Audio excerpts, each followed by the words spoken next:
Hi everyone, I hope everyone is fine and healthy.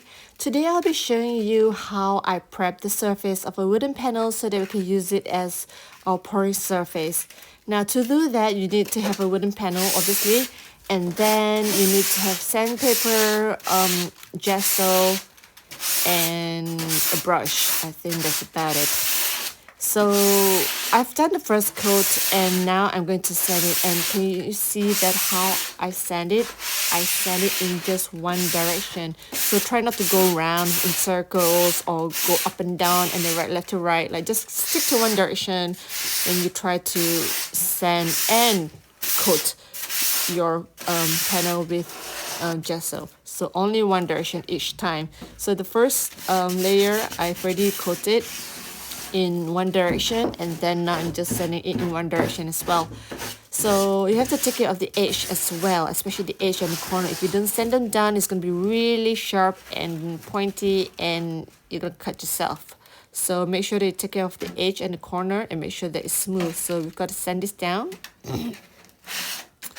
So here I am sanding it.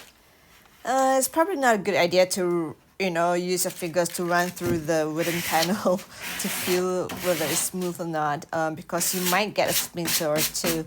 But I'm lazy, so please don't learn from me at all. Please wear a glove or protect your fingers while you're doing this.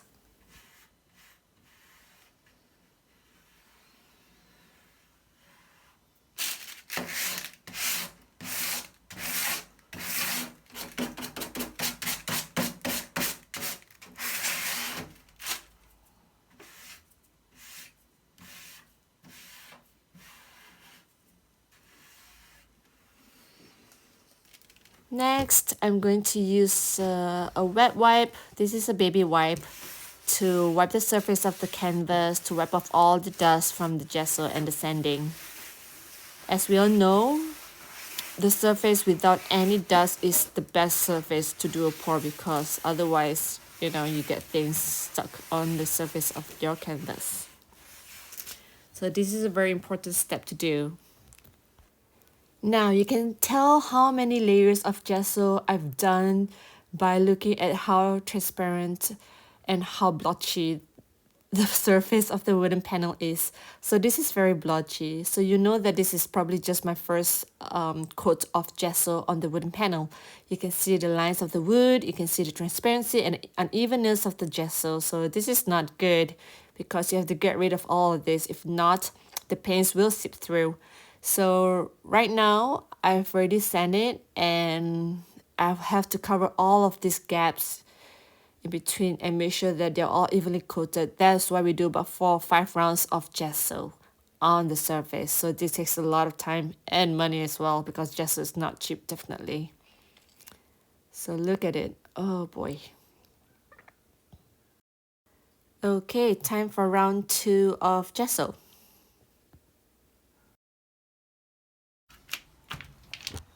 This is the first step you're supposed to do, but this is also an additional step. That is why I wasn't sure to include it in or not into my video, but I thought as well because I've already recorded this.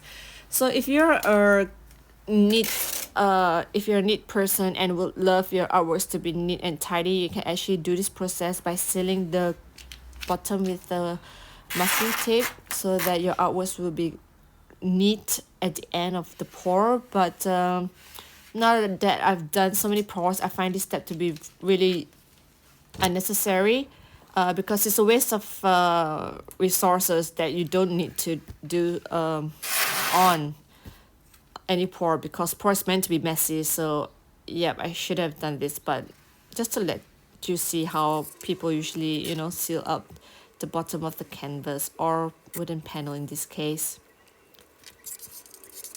So right after I'm done, I'm going to gesso it again with the second coat. So as I said before, if we first started off with top to bottom, so your next coat, make sure that it is left to right.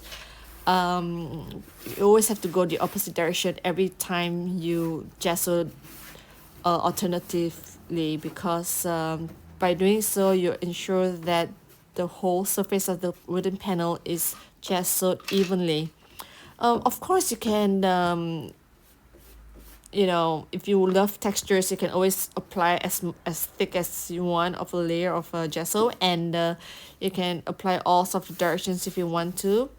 There's no right or wrong to it, but I know that a lot of people who does acrylic pour would love to have a flat surface to pour on.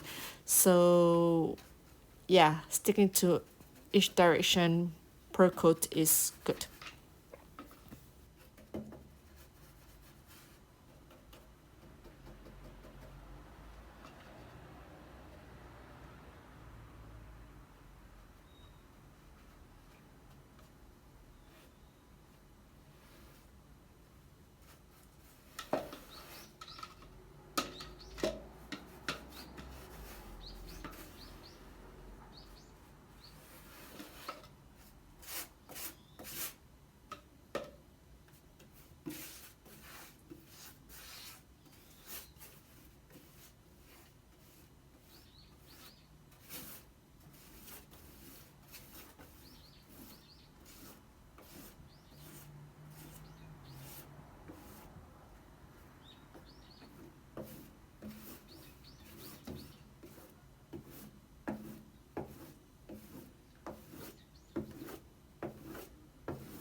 Now it's very important that you also take care the edge and every corner of the wooden panel, because the paint still can seep through at the sides of your wooden panel, so you have to make sure that they are evenly sealed with the gesso as well.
Okay, this is another day, and I've done probably about 3 coats. I don't know how many coats I've done, but I lost count. But this is after a few coats. You can see that, you know, it's evenly coated, and you cannot see the different blotchiness from the gesso, so you know that this is well coated already. So I'm gonna sand it down, wipe it with the wet wipe, and then redo the last coat of gesso, so that to really seal the surface of the wooden panel. So this will probably be my last step, or my final coat of gesso.